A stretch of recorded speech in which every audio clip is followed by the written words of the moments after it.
Yeah, you're doing a great job. I checked out some of your stuff. Man, one of your latest one, the one where you got the letter of intent, notice of violation. The vi- Look at that. Look at that, baby. Welcome to the club. Chris Jueb, welcome to the club. I Notice mean of that. violation, no problem. And Oh my that's God, I know so much of that. All right. Well, that's a great intro. Welcome back to the Experiential Travel Podcast. Today's yeah. guest is an absolute legend. He is a seasoned veteran when it comes to the glamping industry. And I am so excited for him to drop some amazing knowledge for us today. Okay. Welcome, Chris Jueb. Thank you, Lex. Thanks for having me on. Yeah, of course. So let's start off with take me from the beginning. So Yeah. you've been doing this So, for a bit now. So I want to backtrack all the way from the start. well, it's amazing that the industry we're in, glamping, is just days old compared to other industries. So the hospitality industry or land development industry, those industries we're all in. And my story started in 2019 when my wife and I remodeled our bedroom. I was a teacher, a full-time teacher at the time, and we took You our were summers living off. where? Oh, in Monument, Colorado, here in Monument, Colorado. Okay, great. And we remodeled the bedroom. We had lived here for 20 years or 19 years at the time.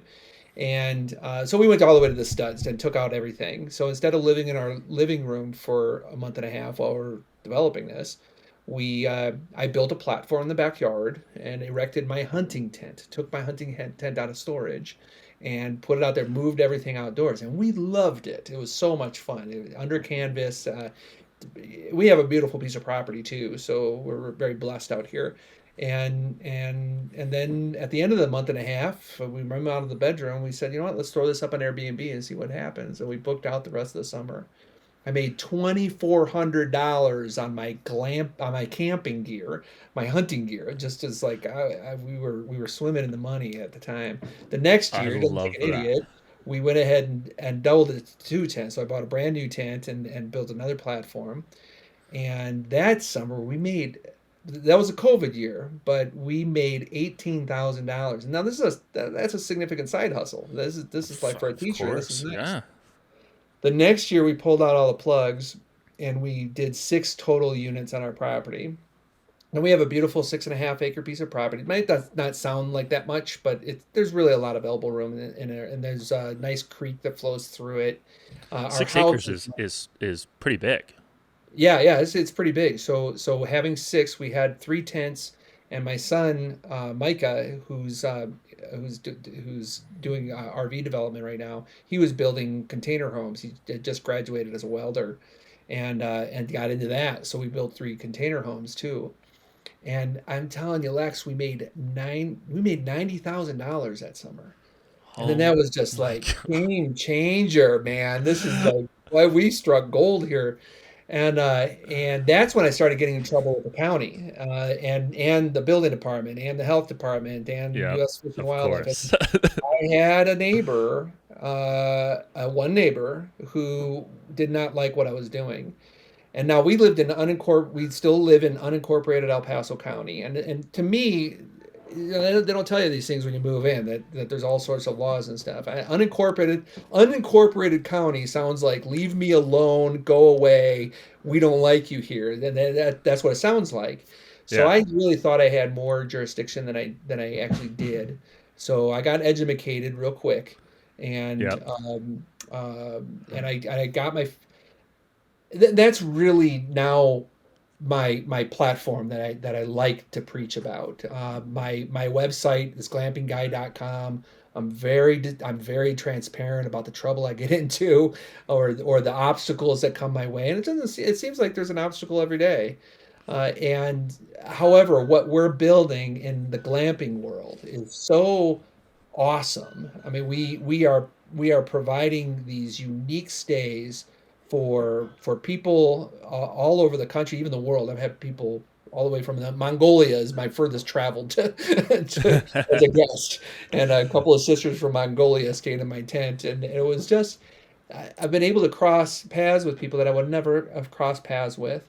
I quit teaching. I sold a curriculum business that I used to have, and now I'm 100% into the glamping world.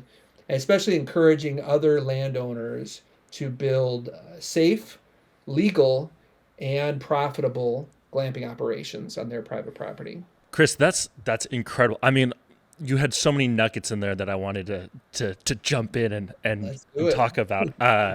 But let's start off with just it's called experiential travel for a reason. Because I genuinely believe that the experiences our guests are having are memories that they will never forget. To unplug, to get away from the crazy, hectic environment that a lot of them are coming from, and to extrovert themselves and be in nature is an experience and something that I think is super incredible. But to do it safely and legally and profitably is Yeah. the three biggest things that you touch on that I couldn't agree with more. I know that as you got the notice of violation, I got one as well. And I feel like, Oh, I saw your video and I was like, "Oh, this is a brother from another mother."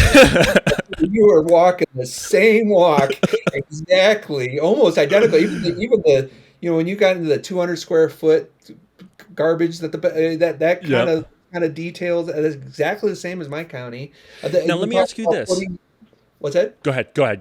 Well, you talk about putting a one of your venues on a trailer so that it's registered to the DMV. We're considering the same exact thing. I've got Mm-hmm. and so your your journey is very similar to mine, and but you can't get away from that. That is something you have to embrace. I I say this quite a bit in my videos and stuff. When I hear people say, I got shut down by the county, by the municipality, by the state, by whoever shut them down, um, I kind of push back on that. I have not yet met anybody get shut down. I see people give up, and they give up kind of that working with the system. Sometimes pushing back on the system, sometimes submitting and complying with the system. And there's a fine line to walk, and I've gotten very into that. I mentioned earlier that we're sort of like land developers. Where now I would have never considered myself a land developer. I never cared, never thought it was interesting, and that's but now I find it fascinating to understand county codes. That's I'm in, like I said, unincorporated El Paso County. I had to become a master of the county code, their master plan, and show commissioners, elected officials, as well as their staff, that you really want a glamping operation in our county, and you want Mm-hmm. a really good one. So work with me here, people. And Yep. and now I've and the same thing with my neighbors. Like I said, I had one neighbor, and she got nasty. She went to Mm-hmm. social media. She was all over next door neighbor and trying to drum up something as if I was this big behemoth developer coming in and building skyscrapers. Or she would call it a tent community. She'd call it a campground, a bunch of RVs and a bunch of riffraff coming in. Well, I had to, put hat in hand and knock on my neighbors' doors and say, this is what glamping is. It's a Yep. beautiful area. It's very low key. It's a legitimate recreation camp. That's the pigeonhole that I kind of pegged myself into with the Okay. county. And how to deal with the county officials was one thing, and I actually got a lawyer. I got the best lawyer on the planet, I think, or the best for me. He Yep. used to be a county commissioner here in the county, so he kind of knows everybody. He's this old guy who walks bow-legged around. Oh, He's got you're gonna have to share his he's, contact oh, because he's I'm sure everyone's gonna be calling this guy. and I actually knew him. He wasn't really a friend, but now he is. But he my kids attended his horse camp every summer for the last 20 years, It's and just a incredible. wonderful guy and a wonderful family. And he's close to retirement, so he kind of thinks I'm his entertainment. So it's kind of a cool thing going on in the county. But that's how I approach the county, is to say this is really a good thing. And my whole the special use is what the county. Okay, let me back up. let me back up and share with you. I had yellow jackets coming to my yard, and when I call them Mm. yellow jackets, that's a original term that I came up with. Because they show up in your Oh, front for the yard. county. Yes, they come up in your front yard wearing a yellow jacket with a badge on. They say we're from the government and we're here to help. Yep, That's the most frightening words you can hear. We're from the that's government and we're Reagan here to quote. help. Yeah, the Reagan quote. Yeah. So that's I call them yellow jackets. They're enforcement officers, and they're really pushing their code. They are there to enforce the code. They usually respond to. I found that in my county they don't search for you. I've heard of other counties that they actually go on Airbnb and try to find you. Hmm. That's very rare, I found, but they do respond to neighborhood calls. So the neighbor that was complaining was calling the county, the building department, the health department, et cetera, and they would show up, and I would engage them, and not fiercely and forcibly, but go, hey, yeah, Chris Jueb is what I'm doing, Yeah. and then invite them on my property and we walk. I've found them to be not interested in shutting us down. And they're not interested to shut down businesses. They're interested in enforcing their code. Of And course. once I understood that, it's like, okay, you've got this code that's, this thick a book and they will be able to see things and go, you know what, that's not a legitimate deck, or you can't be using your property in this way. And they say you can't, you can't, you can't, you can't. Um, I've learned to not reply with anger or resentment or surrender. Hmm. I actually replace it with, well, what could I do? And that has led to really good conversations with the Yellow Jackets. This is a great example of how I worked with the county, the people who are looked at as people shutting you down, and they actually became assets to my operation. It Mm. was the building department. So this is the regional building department, includes more than just our county. And they're very powerful. They drive around and make sure everybody's developing appropriately. And they come in and they give letters of violation all the time. And I got one. This was back in 2021 is when these balls really started rolling. He said my deck was illegal. It was like 256 square feet, and I had a safari tent down there with a nice deck in front of it. I know And nothing he about said, that. "Yep, everything under 200 square feet doesn't need a permit. Everything over does. So you have to get a permit for this." And he's pointing out everything that was wrong with the deck. And I was like, oh, so I can't do this. So I went into the planning department and talked with it was two ladies at the desk. One was an administrator and one was the clerk that was there. And I went in there and said, you know what? I want to build a floating deck, meaning I don't want to drill in concrete footers and really make it a structure like that. I'd like it to just be on a concrete slab or concrete blocks, and then just let it float, and so that I can move it around the property if I want to, et cetera, et cetera, not be so damaging to the property. I thought that was a good thing, but not to the building department. And so there's the administrator and there was the clerk, and I said, well, why can't I build a flat? Hmm. Like, wrong words. I learned that real quickly. The administrator actually got pissed and she went, whatever. And she walked in the back of the room. And I'm like, was it something I said? What was it? And I look at this poor little clerk and she's like, don't worry about it. Don't worry about it. And then I said the magic words. Well, what could I do?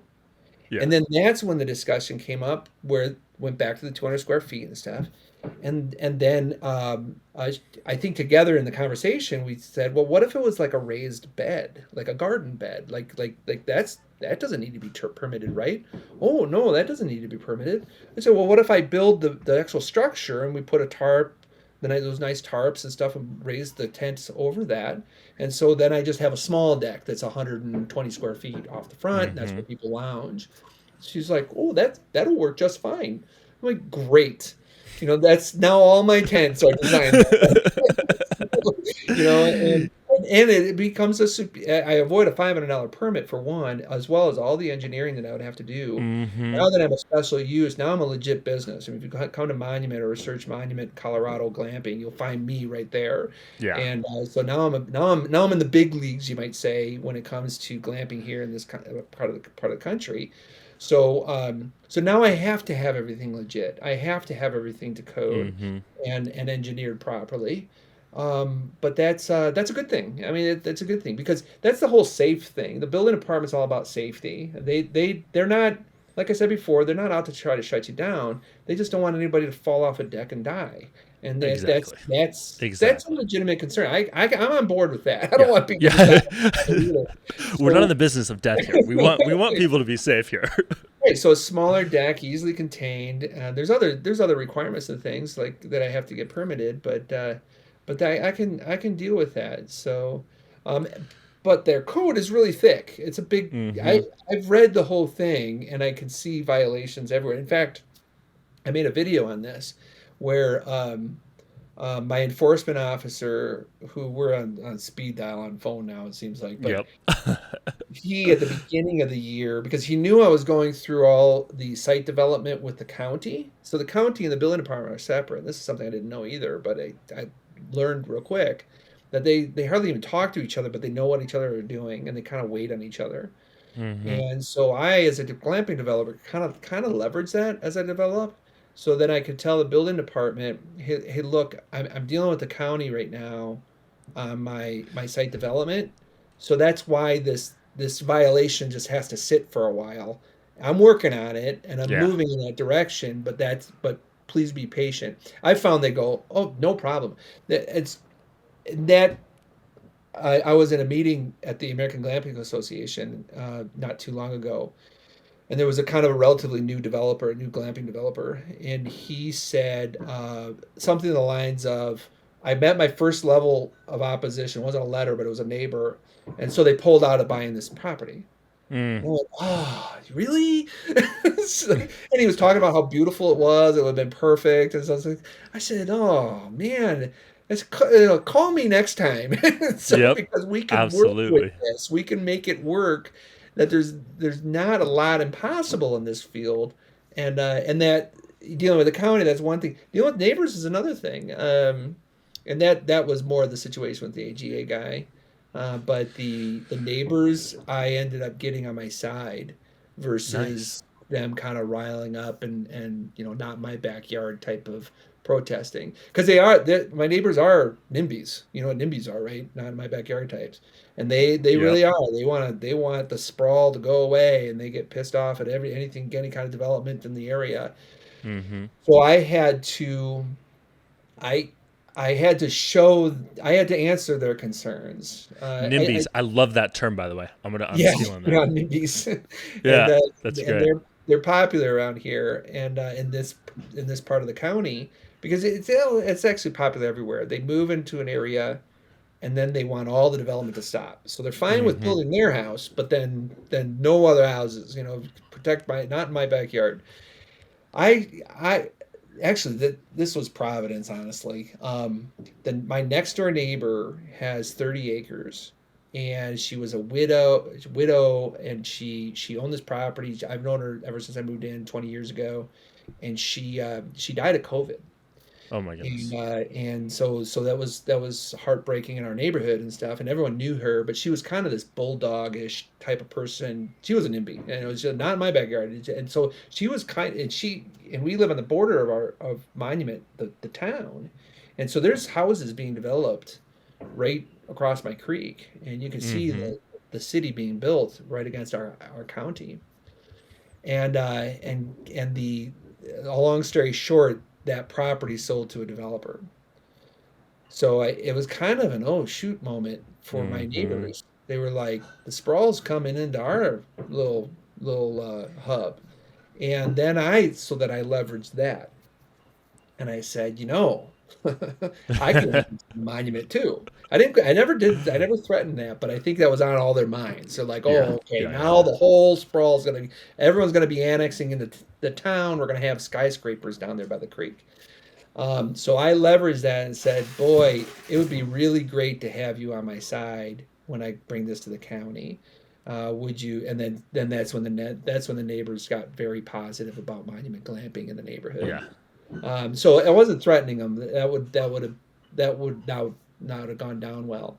But I engaged them, and that would be an interesting video. I think I'll make. I've thought about it many times. Is really when my one neighbor was posting on next door neighbor.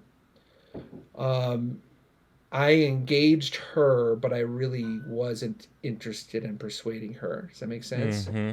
I was interested in persuading everyone who was watching our engagement. Yeah. And that changed my tone totally. That's actually a debate technique. I'm a debate coach. I don't know if I mentioned that, No, Lex. you didn't. That's Yeah, incredible. debate is that was my former business. Obviously, the curriculum business that I sold was all about debate. So if you go to monumentpublishing.com, that's actually a new owner, a friend of mine. He's another debate coach, and he bought it from me. So, That's incredible. but a debate tactic, an amateur will engage just on a logical level and try to win the argument. Mm-hmm. I didn't care to win the argument. I cared to win over people that were watching the argument. So, Yeah, so it's, I have a very similar uh, technique that I do, and you might like this. My personal beliefs is that everyone kind of resonates at a certain frequency emotionally, and whether they're emotionally in anger, or in apathy, or in enthusiasm, and if you're able to pinpoint by observation their emotional frequency, you're able to then, again, not try to win the argument, but simply try to match their emotional frequency. I'll You're give you able to, textbook. The textbook term for that is called mirroring, and you mirror. Yeah, that's yeah. You're now I go back to my textbook days, and because that's exactly that's what you do. You mirror mm-hmm, that, and then what I was doing was mirroring the enthusiasm people had for glamping, and trying to reflect that in all my responses to her bombastic responses. yeah, yeah. So See, I wasn't mirroring her. I was mirroring the people who are watching her, and okay, those are the people I wanted to persuade. If I was yeah, to mirror her, it would have just been this online, yeah, yeah, of and course, turn everybody off, and then people were. I wouldn't have persuaded them. I yeah. would have persuaded them to just Well, you're stay. actually trying to persuade the people that are watching. You're not trying Yeah, to persuade her, and I'm I think mirroring that is them. an incredible distinction. I mean, you had so many great nuggets in there. I mean, matching when your ability to go and talk to the county and figure out exactly what because they're just trying to keep their jobs. At the end of the day, they're Yes. they're trying to enforce it so they can keep their jobs. So if And you they're trying to understand keep from getting sued. That's exactly, their job. which is their job, Don't get the county sued, and that's exactly. they're a nimble bunch. They're walking on eggshells, Yeah, and what do I do with that? I leverage that. That's not exactly. mean. That's not being cruel or No, it's inconsiderate. not. It's figuring out what they want, and then Yes, saying, "Look, you and I are on the same team. How can we accomplish your goals by exactly. expanding with this?" Because really, what you're doing is you're bringing in tourism. You're bringing in more money into Monument. You're Yep. bringing in more people spending money at the grocery store, spending money at the gas station, Yeah. spending Yeah. money at in your area, in your town. So local businesses are profiting off of the tourism that you're bringing. So it's a win-win for not only the town but the local businesses. And so I think your technique on what you did is phenomenal. Go ahead. Well, I was going to say that works with the elected officials. What you just explained, the elected officials all want all of that, and so when it Mm-hmm. gets to commission, then you're going to win. I've found that there's somewhat of a bureaucratic level to bust through. The bureaucrats don't really talk that way. They just need their boxes checked. They need to check Mm-hmm. off all these boxes, and then it goes to commission. It's really fascinating. It's unique to America, honestly. I talk to glampers in other countries and stuff like that, they don't deal with the permitting processes that we deal with in America. But it's like there are elected officials who are ultimately have the final say. It's not Mm-hmm. the bureaucrat. The bureaucrat has, I just did a video on on the letter of intent, the notice of violation that I got. So I got this one, and I did some videos just like you did on how I walked through that process. I had Quickly one. share your YouTube channel real quick, so we don't Oh we yeah, don't. yeah. It's Where glamping can guy. people find it? Glamping guy. Love it. Continue. Sorry. Glamping guy. At glamping guy.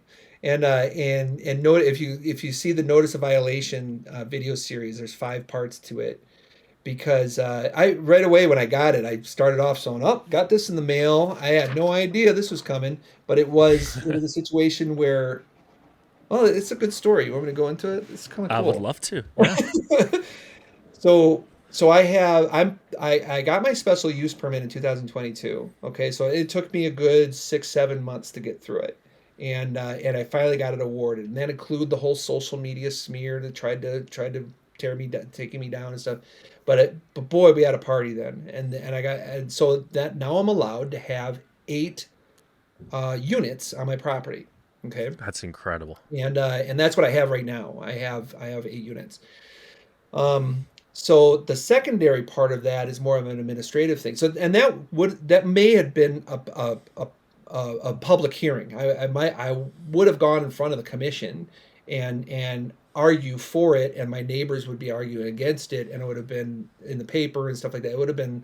It had the potential of kind of blowing up like that. You kind of every community kind of has these blow ups that go on about developers wanting to do something and neighbors not wanting them. It didn't get that far because my neighbors backed out down. I had that one, and then the one neighbor who's still upset. She was just alone. She didn't have support. So it got approved administratively. I got my permit and I have it framed on my wall. And I'm now legit. And but however, what follows that is what's called a site development plan. And that's where you get down to the nitty gritty and start talking about the details of really what you're going to be building. It's Yeah. neighbors don't need to know that. Setbacks, Yeah, infrastructure. yeah, just all that nitty gritty detail. What kind of landscaping, rocks, and things like that. And I did that. I was in the process of doing my site development. I literally did not officially submit it. I paid for it. I got all of my documentation in, and come the December timeframe, this is the last Christmas, the December timeframe, there were a few review questions on there had to do with landscaping that I missed. I just overlooked it. And the process online is rather complicated, or the system that they use. So I missed it, and I had assumed I was in site development. So I'm spending my money, and I put in a new septic tank. I'm landscaping the area. I'm building these tent structures in the winter, getting ready for this summer, and so I'm rolling along. Well, come this the time frame was March. Okay, in March I got an opportunity to buy a tiny home for like pennies on the dollar. It was a foreclosure deal, really nice structure. And I emailed my planner and said, "Hey, I got this opportunity. Can I swap out one of my tents for this tiny home?" And it's actually a registered RV. Mm-hmm. And she said, "Sure, put it in your site development plan." Okay. In her mind, she's thinking, "I'm still waiting for the site development plan to get approved." And in my mind, I'm like, "Okay, I'll just stick it in my site development plan that got approved." So I type it all in and everything and upload it, and then I get back to work. A month later, I get this violation. I get the Mm. next violation.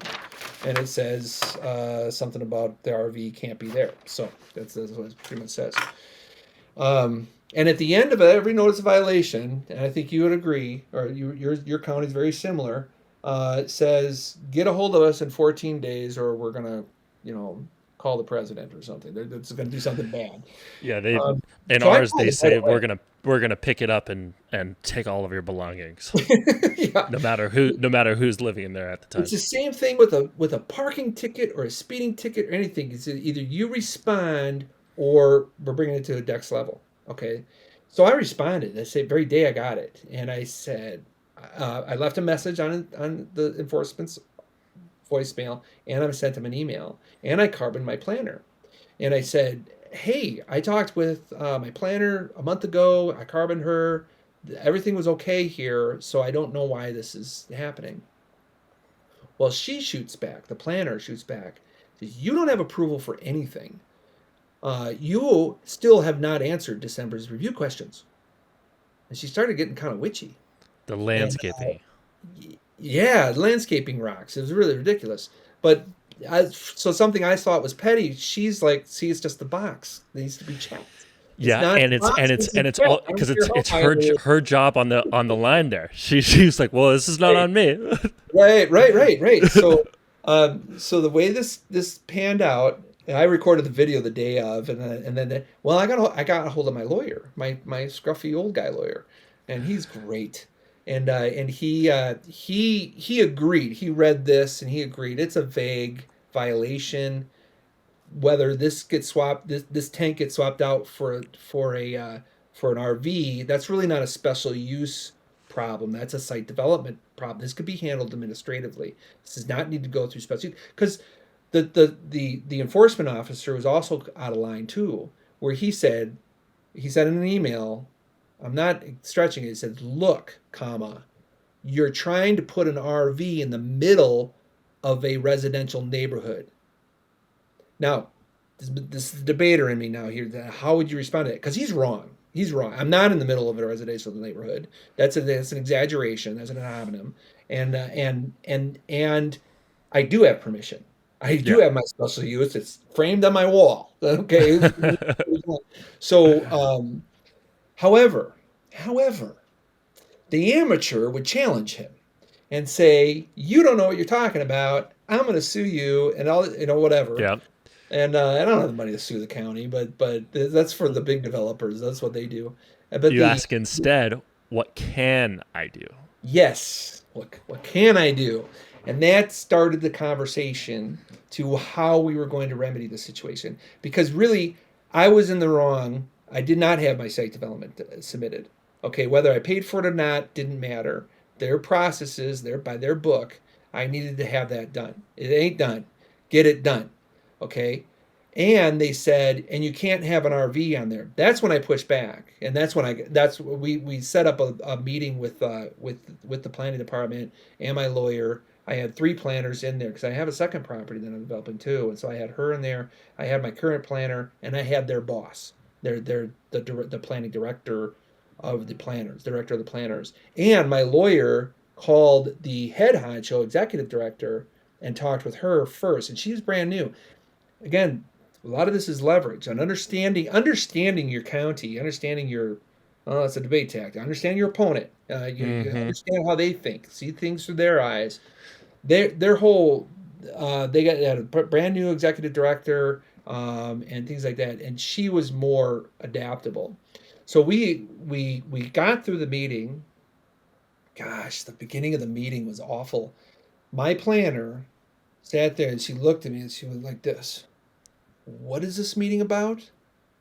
And I'm like, it's like attitude all over the place. But I didn't channel it. I kind of ignored it. And so did my lawyer. Mm-hmm. And we just ignored it and said, well, this meeting's about how we can remedy this situation. And let's get this back on track. Let's get Chris closer to compliance. That's what Duncan, my lawyer, always says. Let's get Chris closer and closer to compliance. He's been working with you for 2 years. And what the planner was, she's like, well, you don't have approval for anything, almost that bad. Like I'm not even exaggerating. And my lawyer would say he's been in violation for 2 years since he started this things, but we are getting closer and closer to compliance. So what do we need to get even closer to compliance? Yep. And I her, love her that. I boss really got love that. her boss understood it and said, okay, he even got to the whiteboard and saying, okay, the problem is you're developing and you don't have permission to develop. We get it. How can we get to that? So what we're doing now, and in fact, I just submitted it today, is we submitted the site development without the RV on it. Okay, so we're kind of going back to Plan A, even though Plan A is not going to exist. We'll get that approved, get that shot through, and then once that's approved, I go back to the site. I go back to my special use permit, and I get that addended. So then we do go through an addendum. I might have to send letters to neighbors. That is kind of minor, because then here's what I did in a mistake. This is a mistake that I made, and I'm not doing it with my site development too. This will be very helpful to anybody who wants to do a glamping operation. Turn up the volume because this is very important. Your special use should not limit you to site development details. My issue is that I identified in my special use that that was going to be a tent. And I shouldn't have done that. I should have said that is going to be a glamping unit. That is going to be a livable structure. Yes. So it's the same footprint. It's the, it's a maximum 4 people, 1 car, no light pollution, one bath, one toilet, all that. So everything is in their boxes. All their boxes are checked. But whether it's a tent or a yurt or whatever, it could be or an RV. That's my discretion, or that's in the site development's discretion at least. So in site development, once we get into those, make that a detail of site development, not special use, because that's the conundrum that the county was in. Just like I can sue the county as a developer, my neighbor could sue the county too. I mean, they can sue the county. So and say you're not following your own laws. So that's the predicament they were in. And they said to me, your special use signifies that that's a tent, and that's what's got to change. And I gotcha. So your workaround is then to do the special use as a glamp unit, and then be able to have the discretionary decision on what that glamp unit in your site plan. Yeah, my second property, I just triaged, and now it's in a 21-day review. And in that second property, that letter of intent strips all the detail of site development out. I generally say Smart. This is what the site development is, but it's 12 units on Yeah. a 6-acre piece of property, and these are where the units are going to be. But do I signify what they are? No, actually, I developed worked with the AGA on this, the American Glamping Association. They're trying to come up with a standard kind of what coders and what these bureaucrats understand, and then so this is what a glamping operation is.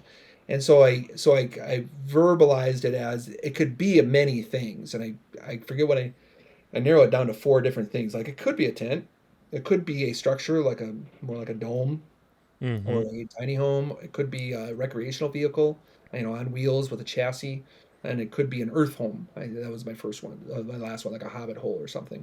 So I those love 4 things it could be. Earth home. Yeah, I like that. I was I trying like to that a cover lot. all the bases there. Mixed again, but what we plan on doing there, well, we still are kind of adjusting our plans, but we're adjusting our plans based on the market demand, not what a bureaucrat says, or not what I locked myself into in special use. We're finding out that bell tents just don't perform like safari tents. I don't know what your experience is, but we have safari tents and bell tents, and our bell tents will make $1,000 to $2,000 a month on earnings. Safaris can scratch up to $5,000 a month. That's It's like, incredible. man, the Yeah, we're question. only RVs. We Okay. we go a whole different route. Each one of our units are on 1-acre parcels, Okay. and we only have 1 unit per parcel. But the land out there is so cheap that it's to put to buy more land is a better strategy than trying to permit multiple structures on one piece of land. Yeah, that's the exact opposite of me, where it's Exactly. very So you would rather get land the use is very land and then put valuable. 12 Yeah. units on the land. Yeah, exactly. Yeah. Which is just a different strategy per the market that you're in. But Chris, it's replaying the market. The market's you can put money on the market. It's the codes the codes, like one thing we're dealing with in Colorado is very political. And that's another thing is glamping operators should be politically active. Get out there. Start attending your town meetings, your town hall meetings, and start getting to know these commissioners, getting to know them, email them, talk to them, stop, send them coffee gift cards, or you don't want to bribe them, but you're trying to befriend them, yeah, and of so that course. they You're know. trying to get out of I call it non-existence. You're trying to make yourself known. Flying under the radar, your days are numbered. Mm-hmm. And I know other glampers. Now I'm not a tattletale. I know there's illegal operations. I went to the American Glamping Association's conference last year. No, this is 2 years ago. I like going to that. I suggest people go to that. You should go to that actually. I'll go there. But so that's right I up in didn't even know Aurora. that existed. I'm gonna be honest with you. Yeah, that's not bad. But I gave a talk, and it was for White Duck. So we were in front of these bell tents and stuff, and we had about 100 people there. And I got very honest, and my story is very transparent. I think when people get letters of violation, they want to crawl under a rock and hide, and Mm-hmm. to go, "Oh, woe is me, shame, shame, shame." I started the video by saying I'm not sure if I even want to create this video I saw the because video. Yep, you're yep, it's embarrassing. And yes, that yes. goes back down Embarrassing. to I lay out a 9-step plan on how to create a glamping site, and the first one is education. Yeah, You have to learn about the county, about those jurisdiction, and about like 200 square foot deck. Now, I want to ask you this. I want you to finish your story, and then I want to ask you your opinion on not maybe starting and then dealing with the county as you go rather than getting everything taken care of and then starting. Because I yeah, do, it is a yeah. catch 22 there, right? Because if I learned about everything before I started, I would never have started. Right, right. Yeah, that is. But dealing with them as it happens, introducing my code enforcement guy's name is Mark, lovely human being, but Mhm. started off the first conversation abrupt, harsh, everything that your county was as well. Yeah. Once I unraveled, I played the novice route, and I went to him and I said, look, I don't know, and I want to know. I want to comply. That's the right. That's the right way to go. I merely don't know. Yeah, So, yeah, yeah. one, where can I get everything written out so that I can understand how your laws are and rules are written so that I can then comply. And two, as long as you work with me, I want to follow the rules. I just need one, know the rules, and then two, you have to give me a little bit of leeway on implementing these rules, which just sounds like the Yeah, same thing that you did. exactly the same. In fact, I just recorded a video that I was going to edit and stuff, but let me just explain it to you. I said there's three ways of going about this: illegal, change the law, and comply. Okay, and I've done all three of them. so, So have I. so first of all, the illegal side, and this is what makes me sleep at night because I'm a very moral guy. I believe in right and wrong, and I'm a Christian, and I'm just like Absolutely. I I go to couldn't agree church. more. I so mu- so So so am I I. don't want to be a bad boy. Okay, I'm a good boy. Um, the however, I look at it as kind of like a classroom. Now I was a seventh grade English teacher, and seventh graders they push that boundary totally. And there's a methodology of education called love and logic. You may have heard of it, but love and logic is very popular out there. And I became the master of that. And the idea is that if you confront and fight and these kids and you're the jerk teacher, it's never going to work. Hmm. And teaching is going to actually become miserable. But if you work with them and get them on your side, then teaching becomes fun again. And that's the same idea dealing with the county and dealing with jurisdictions. So anyway, legal, change the law, and comply. Illegal, you can go illegal, and there's an argument to be made for civil disobedience. Again, I'm a debate coach, and every year that was one of the resolutions where civil disobedience in a democracy is justified, and kids would Mm. learn how to do that. And I believe in the affirmative; it is justified. Okay, Rosa Parks. Give me an example of that. Yeah, Rosa Parks sat on the bus in the front of the bus. Why? Because it was an immoral law. It was outdated. It was stupid. Did Needed to she call the change. police and say, "Please arrest me so I could start the civil rights movement"? No. She just sat in the front of the bus. Okay? And the same way here, can it be made do governments overreach into landowners and tell you what to do? I mean, the county's telling me what rocks to put in my yard. Is that right? I would say no, it's not right. That is an overreach. Okay? So I could put the, you know, this is America hat on and start and then make my day. But what are you gonna do? Roll the tanks in? Because what am I doing here? I am creating these beautiful glamping sites on my property where people relax. I mean, I could share with you example of how wonderful of an offering we do. Are you going to come in here and shut me down when the county's master plan says they want things like this? Well, no. Okay. So you can go the illegal route. And I actually am secretly hoping you're the Rosa Parks. 'Cause I don't want to be Rosa. I don't want to go to jail. So, Well, but I would agree with that. going, yeah, know. I would. Well, here's my understanding of let's just take this one at a time here. The illegal side of it. Mhm. Glamping is so new that each jurisdiction, each county, in real time, are making laws regarding glamping. Right. So in real time, we are developing these jurisdictions. And so part of developing jurisdictions is understanding, or is people actually doing it so that we can then understand how we should maneuver the line. Should Well, we now have you're diving into the second one because that's changing the law. I mean that we should be involved in this discussion. Well, it's changing the law because it's already being done, which would technically be illegal, right? So if it's illegal and then the law is being adapted because people are doing it a certain way and that certain way is working and safe. I mean, you play into a safety thing, which is very important to me, is obviously making things safe, right?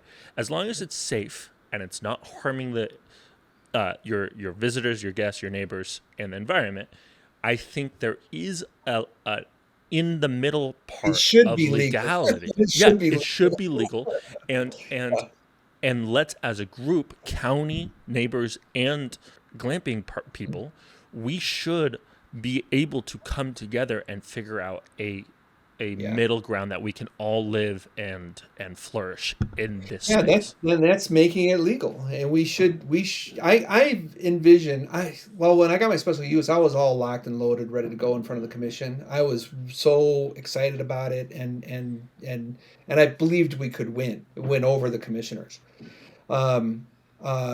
But I probably will get my day in court kind of thing and get and stand up. In fact, a neighbor of mine wants to do this. He wants to change the code in the whole county. And what we're dealing with in Colorado is a housing shortage. I mean, the houses are just outrageously out of reach for most people. So there's an easy way to solve this. In unincorporated El Paso County, 5-acre lots, there's about 20,000 of them. It's a big county. If you were to allow ADUs, additional dwelling units, on those properties, boom, you would double the housing. Price is solved. You just do it. Everyone and landowners would win.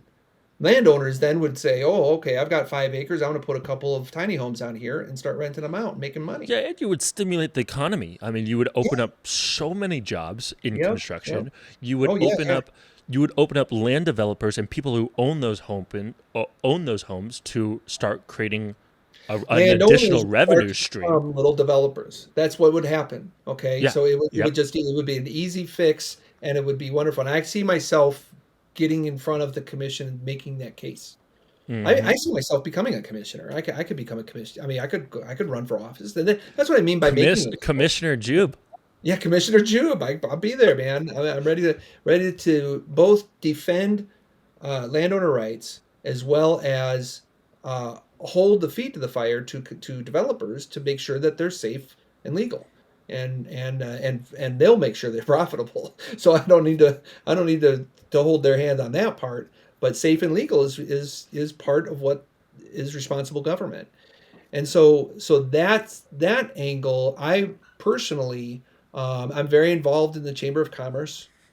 So I go to all their after-hour meetings and stuff like that. I was going to become an ambassador, but that was just too much time. But anyway, I'm becoming more. I'm getting to know the local area businesses who love glamping. By the way, you get those people on your side. The restaurants, they're like, you're bringing business to town. Keep it up. And then I also write for our local paper. So I'm a writer, and I publish books and stuff like that. So I know how to write. And Chris, so when do you sleep? When do I sleep? That's incredible the amount of things you do. I'm just into it. I love it. but I love that. the writing part, the newspaper part was very, very strategic because I'm in the county, but I started writing for the Monument a board of directors or the trustees. And then I got into that. So I attend their meetings every month and take notes and write up an article of what's going on in town. And because and there it was, I could annex in the monument, so it's kind of this. I leveraged that to my advantage. But that's what that is just becoming a good civil servant. The temptation for glamping owners is to hide in the shadows, right? Hmm. And And not you can't, comply. and you And don't not, want to do that. compliance is the easiest route, and I'll get to that in a minute. But the temptation is to say, "Ooh, don't pay attention to me because I got this tent up and I know, ooh, that deck is 201 square feet and I could get dinged on it." You know, we get kind of scared about it. I've had sleepless nights, just like, you wake up in the middle of the night thinking, "Oh my gosh, my Yeah, that, which that, is that which hot isn't tub, the how health anyone wants to club." live. What's that? It's not how anyone wants to live. Right. Constantly thinking, "Oh, this might be the last day. This might be the day they find me out." That's a Yeah, terrible way to live. And yeah, I you would really, completely agree with that. And you can't promote your business. There's right. nothing more fun than saying, "Come and stay with me. Come and stay with me." And openly say that. Not have to be like, Yes, "Stay with me," but tell because anyone that you're I'm staying in with there. me that you're my friend. And I'm in that zone right now, and it's a beautiful place to be. And if there's a glamping operator out there who's does have those sleepless nights and thinking, "Oh, I could get shut down any day now," get a hold of me because I can lead you out of that. Hmm. That's kind of the glamping guys' videos and message is to get you out of that, get you into compliance. Because man, when you're into compliance, which is the third thing, when you're in compliance, man, it's loud and proud. I've got I have a Fourth of July parade booth. I have a booth in the one of the neighborhood wine tastings in September. I've been on TV in two different news broadcasts. I've been in two different newspapers in town. I mean, I'm now Monument Glamping people know me locally and they know what I'm doing and they're somewhat envious of me Yep. and they love it. So yeah, we had a ribbon cutting ceremony. Oh gosh, the ribbon cutting ceremony was like 2 days after the big rigmarole with the county. So I was like, oh, they're gonna put me down in the middle of my ribbon cutting ceremony.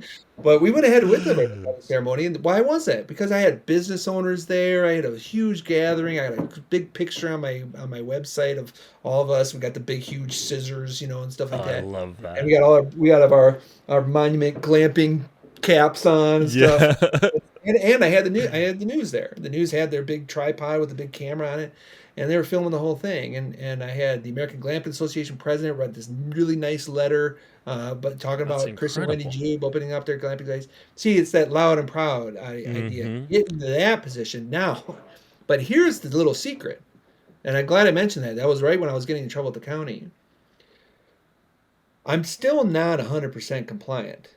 Okay. It's not like I am a maybe 70% compliant. I don't know if I get into a graph and all the stuff I got to do, maybe I'm 50%. I don't know. I just know that the building department has some concerns and they expect me to move on them. And I already shared with you the county.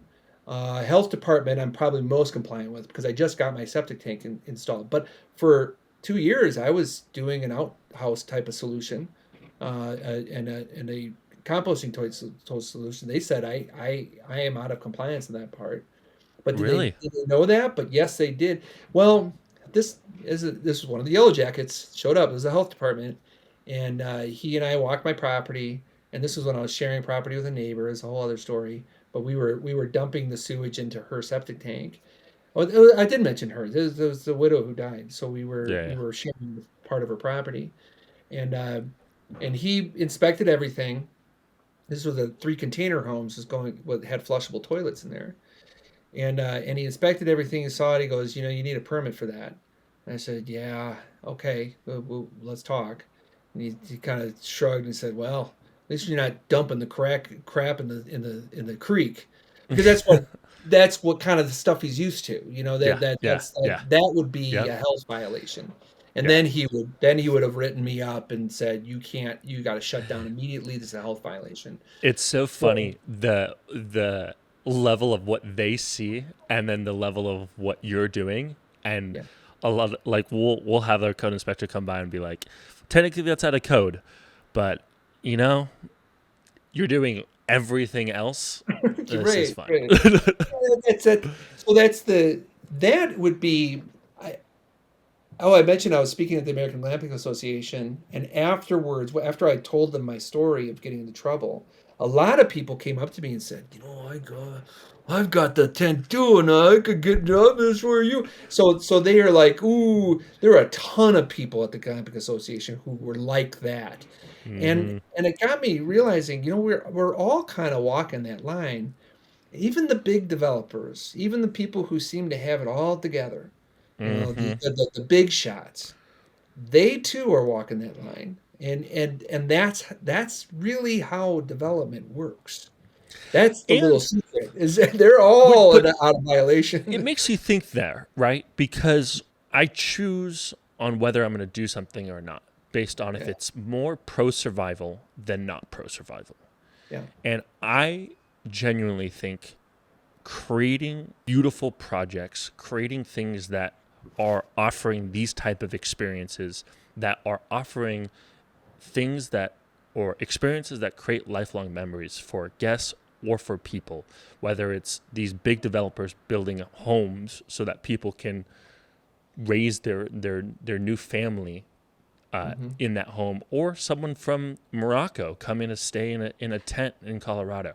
I mean, I I think development. I think that uh, anything that furthers lifelong memories with people's loved ones is more pro yeah. survival than not pro survival. So What you just explained is really what the aspiring glamper needs. They have to have that helmet on, that conviction guiding them, because they are developing beautiful sites. I mean, and everything you just explained. That's what we're building for people. The obstacles in our way aren't going to leave, and you embrace them instead of hmm run from it and go, "Oh well, I can't do it in this county, or can't do it here, can't do it ever." And that's it's being there's a difference between being cause and effect there, right? yeah, The latter option is being an effect, right? The county shut me down. I have no choice than to just shut down. The other one's being cause and being like, okay, well, they yeah, want this. Let's figure out how this can be right, done. There is a difference between being an effect of something in a scenario and then being cause over that. Say, how right, can I be cause of this situation and take responsibility for my part in it and hold them accountable for their responsibility in, hey, these are your laws. I didn't make the laws. I'm sticking to your laws because we had someone, our county tried to enforce something that wasn't in their laws, and ooh, wait. Let's go back. You guys made these laws. I didn't. yeah, I'm sticking to the laws you made. If you want to change the laws, and I'll stick to those laws. But I think that there's something special with what you just said, and it's important for the person who wants to get into glamping to be cause over their site, yep, not to go in effect of their neighbors or the county, but to be cause over it. Say, hey, I want to take responsibility for this. How can I take responsibility in the most ethical and sound way so that everyone wins? exactly, exactly, yeah. Chris, I can talk to you all day, man. I think we could talk all day. Yeah, yeah. You're, I mean, the nuggets that you are just dropping here. I wish I had a bell. Like every time you said something that I was just like, yes, listen. Oh, it's Yeah. awesome. I do want to. This is a big thing for me, the education part. How did you learn? And then what resources do you think that obviously you have an incredible YouTube channel that everyone should check out, Yeah, yeah, yeah. Glamping Guy. Hmm. And I think I want to kind of pick your brain on how you learned, and then what resources you would suggest Yeah. someone. Okay. Uh, Um, Yeah, because glamping wasn't even on my radar at all when we started it in 2019, and then that whole world opened up to me. A few resources that I really clung to is the American Glamping Association, AGA, and the president there does a fine job. You become a member. I think it's a couple $100 a month, or not a month, a year, and you get to be part of the outdoor hospitality industry. That's really how they would peg themselves, as outdoor hospitality people. And I've been I to love a ton that of meetings. terminology. Yeah, yeah, and join us at the meetings. They have weekly meetings, and they're just an hour long, and I always glean something from them. I got involved in Rob Ilt's Glamp Camp. He's really big into host camp now, but he started with Glamp Camp. The original clamp camp. Yep. Yeah, yeah. So I joined up in his Glamp Camp and was an original member there, and now I'm into host camp, and they have a glamping section in host camp. I'm not so interested in long-term rentals as in the industry. I'm interested only because it relates to glamping, and so that was a big resource that I got into. There are books out there. There are some books written by the European glamping operation that really preceded the American glamping movement, and so they've settled on a lot of ideas and setups. And there's a one particular name, Sarah something, Sarah Riley, I want to say. I can't quite remember, but she's got a podcast, and there are a few podcasts out there. One of his they just launched it. It's called Glamp Glampitect. Glamp Glampit. Protect. Yeah, Yes. Yeah, yeah. I just had I was just on Nick's podcast, on Oh, Glamp really? Protect's Oh, podcast. yeah. Yeah, I listen to Nick. I should be on his podcast too because you should. he's I'll introduce he's you to him. yeah, He's a yeah, yeah. great guy. Do that. So I get in that. So there's a handful of podcasts like yours actually, and there's to just nerd out on it and listen. Um, I am writing a book. I hope to pull it off even this year, called Glamp. And that tells my story that I've already shared with you, as well as dissects really what you need to do to make it happen on your private Hmm. property. The audience that I'm writing toward are not glamping enthusiasts, which there's a lot of books out there like this is how you glamp, and this you go out and rent and travel the world, and so that to me is not. I mean those are my customers. Okay, Yeah, my the person I'm writing to is the landowner or aspiring landowner who wants to develop a glamping operation on their property. And this is the how to. And this is the how to because it's been very profitable for me. I shared with you the hmm numbers earlier. Today or yesterday, we surpassed our June amounts. And this month in July, we've already surpassed my entire year of 2022. that's So incredible. we're on track to at least doubling. And our discussion this morning in our meeting was how can we even triple? That's So, incredible. because now the bell curve in our summer, okay, kind of goes like this, like Hmm. July is the top month of the year, and everything kind of goes this way. Well, in 2021, when I was developing, we went up like this, and then we kind of plateaued, and continued with a strong year, and that's what we're working on now, and It's incredible. we've got ideas on how to do it, so I think we can. It's incredible, Chris. I want to have you on another. I mean, I could talk about this. I want to talk about your structures. I want to talk about your how you do all of your septic water, and if you're are you off grid? Yeah, let's do it again. Let's set up, let's put on the schedule. What we should do is we should dial in on these things. So as you as a podcast operator, if, I've just a wealth of knowledge. Honestly, I could go anywhere. So yeah, if you want to talk about septic, So let's talk about the it. biggest things for me is just how you are writing the book.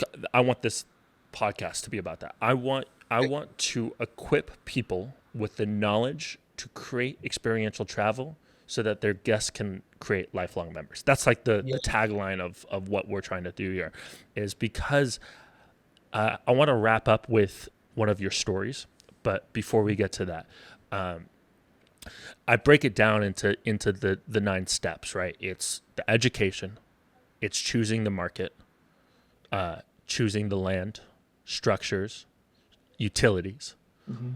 and then your dream team. So who's cleaning, your handyman, and I want to get into how you guys do that because you guys have 6 structures on 1 acre and then 8 or We going have to eight have. eight on this. We have four on the other. Planning to have 12.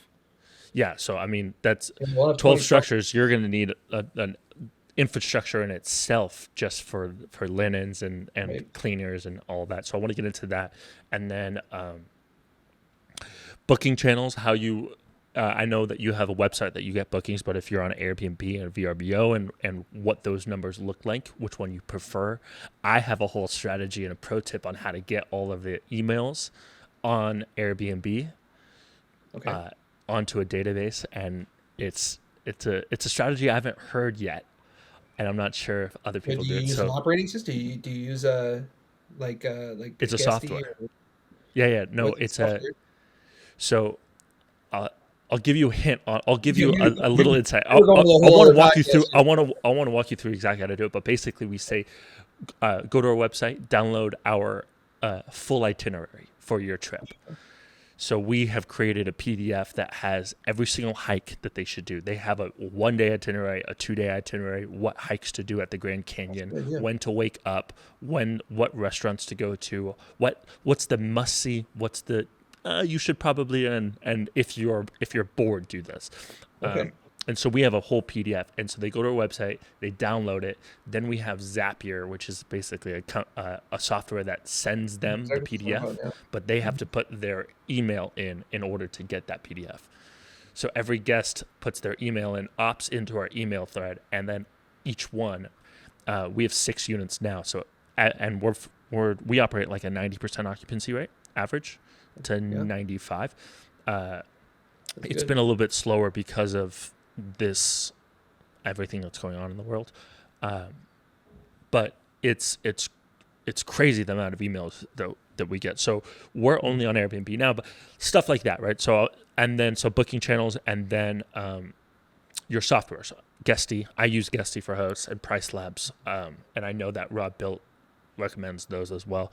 So I'm Yep. not sure in the host camp if you use those, I but use IGMS, but I've dabbled with Guesty and kind of I've been IGMS is working for me, but okay. I'm kind of interested in Honestly, I think refining. they all kind of do the same thing. So it's really a It's a young personal market. I preference. mean, it's really that's an exciting market that we're in, is that Yeah. there's all sorts of different ideas out there, and there's no dominant design to do it at just like this.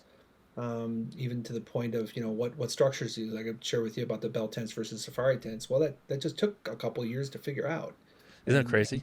Yeah. now we're developing toward what works. It's just the market working. Yeah, we found that the tiny homes will work better than the Airstreams, and then the Airstreams work Uh-huh. better than the campers. I mean, I started a manufacturing company to build tiny homes on wheels so that Yeah. I can control every phase of the project. We could talk for hours. I don't want to take up too much of your time. I do want to end off with one. Give me a story. Give me a story on kind of what we discussed about where your guests are experiencing or Sure, or sure. leaving you with a type of review that acknowledges for you, hey, this is what it's all about. This is Okay. why I'm. Yeah, I This is the mentioned. why. I know exactly what I want to say, because this is really where it hits the heart and keeps me going in a lot of ways. I mentioned before I'm kind of a good boy, good boy Christian guy, father, dad, got kids, grandkids, and in my world of academic speech and debate, it was actually for a Christian league. And we feel like we were like in a bubble. I think this is a big problem in our world today. Honestly, we've built our lives in these little bubbles, and so we just think everybody else is crazy, and we're not. We're the same ones. And what I have found with glamping, and we do wine tastings, my wife and I do. So Oh my we make goodness, our, yeah, we make our own wine. It's good. It's beautiful, wonderful. We don't buy store bought crap. We actually make our own, and it tastes Chris, you're living my ideal life. but this is my point with the wine tastings. This is the beautiful thing. So we set up these wine tastings. You can pay $30 and we'll show up, and when come down with our lawn chairs, and we'll sit with you for an hour and we'll taste some wines. We have gotten to know people that we would have never crossed paths with. And in our little bubble of these homeschool Christian family and stuff, we've sat with people with different political views, different lifestyle views, different everything views, and we have a wonderful time, and we drink wine, and we converse, and we share each other's lives, and we talk about things that we would have never talked about, and we were genuinely curious about other people, and they too, they're curious about, if anything, how we make the wine, and what the development of the property and stuff. So that to me is the beautiful thing that transpired out of our business. And the thing is that if we really are, we're, how should I say this? We're impacting lives without us intentionally impacting them. Does that make sense? I mean, I really not. We didn't build this business to say we're going to impact people's lives. We didn't do that, but we're all of a sudden ending up that way, and they impact us too. We had a wine tasting down at the creek with a young couple, and we got to talking and stuff, and they had no children because the mother had this rare disease, and it had to do with her digestive system. It's the exact same rare disease that my daughter-in-law has, and she's a TikTok star. Look her up, Kaya Jube. And she does all these videos about this rare disease. She's a beautiful woman. She's got like 1 million people following her. Kaya And Jube. Kaya Jube, yes, she's my daughter-in-law. So it's like we immediately connected on this problem that she had, and you know what? It was why she didn't have any children, Oh my and we have goodness. a lot of children. So Yeah. so it was like this immediate connection, and we talked late into the night, drank all the wine, and they rolled their tent. We hammered back up into the house, and we have a friendship for life, That's and it's beautiful. like that to me is what we're into. That's the hospitality part that we didn't know we had this, and when I was teaching and you were raising kids and stuff, and just we just didn't know we had this in us. But we love it, so we look forward when people register for wine tastings, because we don't bug them. It's one of our extras. It's an Yeah, yeah, option. of course. And when they sign up, we go, oh yeah, what's who are they gonna be like and stuff. We get into it. So That's incredible. Is it you and your wife? yeah, yeah, yeah. That's incredible. I love that. I mean, I think that's what life's about. Yeah. If you really just pinpoint why are we here, right? Why are we on? What's our It's purpose not in to be in these? a bubble. It's not to be exclusion. I like how you're setting this all up, Lex. Yeah. But because it's not really to be in that bubble. It's to be out of that bubble. And when we're in the bubble world, you got to shake it up and change it because it's not healthy. If we saw anything from COVID, that was the way the world responded to COVID. I think stunk. It was awful. Mm-hmm. I felt very dirty inside as a teacher, because I Yeah. was in the public school teaching. I was teaching English kids at our local school, and we walled everything up into these cocoons. It's just it sickens me now. I think society now should reflect on that time and go, let's not do that again. Yeah, I think a lot of people learned what to do and what not to do, and who to believe and what not to believe in. But glamping was an escape.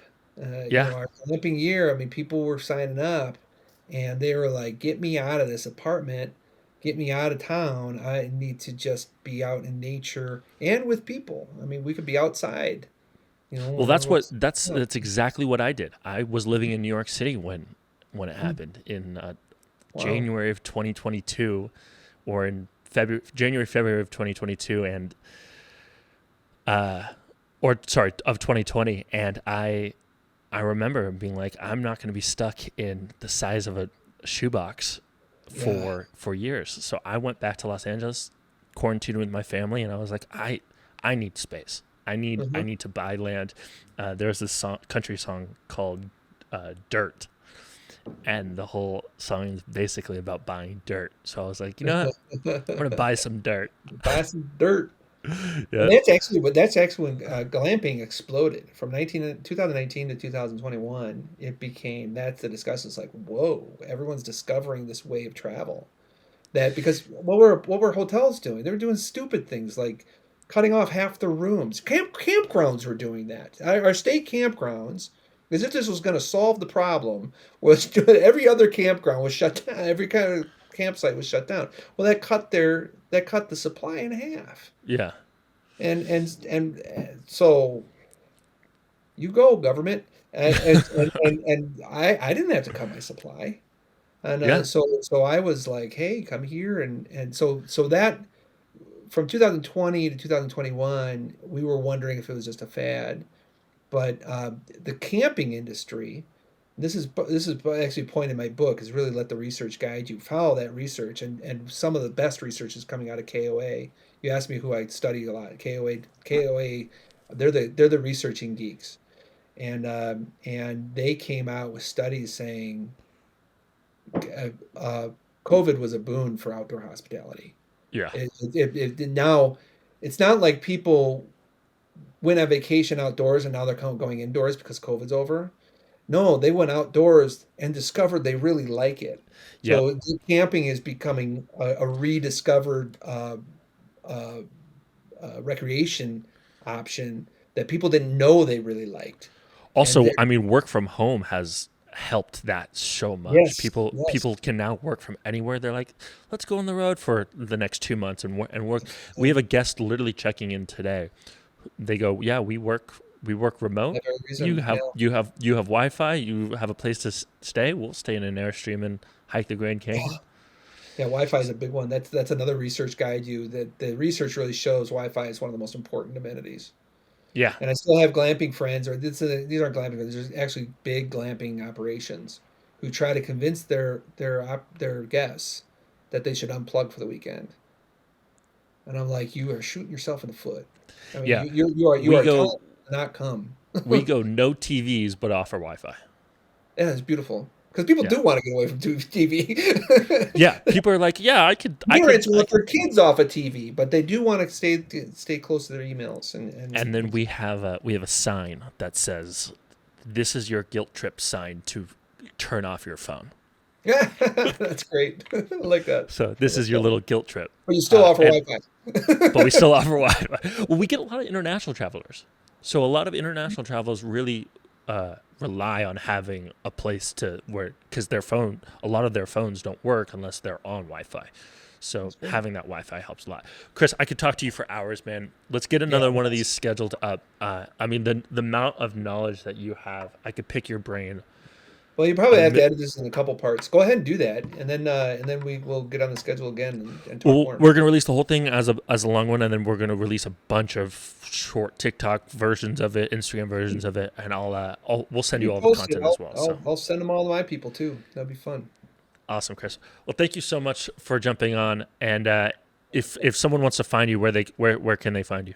Yes, glampingguy.com is my website. Okay, and glamping guy is the term. Now, if you'd like to see my actual units, go to monumentglamping.com, and that is my official website. So actually, I do have two audiences. I have people I want their money because they're staying on my place, and then I have you as a glamping operator or an aspiring glamping operator. Let's talk shop and talk about everything, how to make a safe, legal, and profitable glamping operation on your property. I know how it's done, and I just like to yap away. So get a hold of me, and we'll try to get something going. Awesome, Mr. Chris. I appreciate your time, and we will chat soon. All right, you take care, buddy.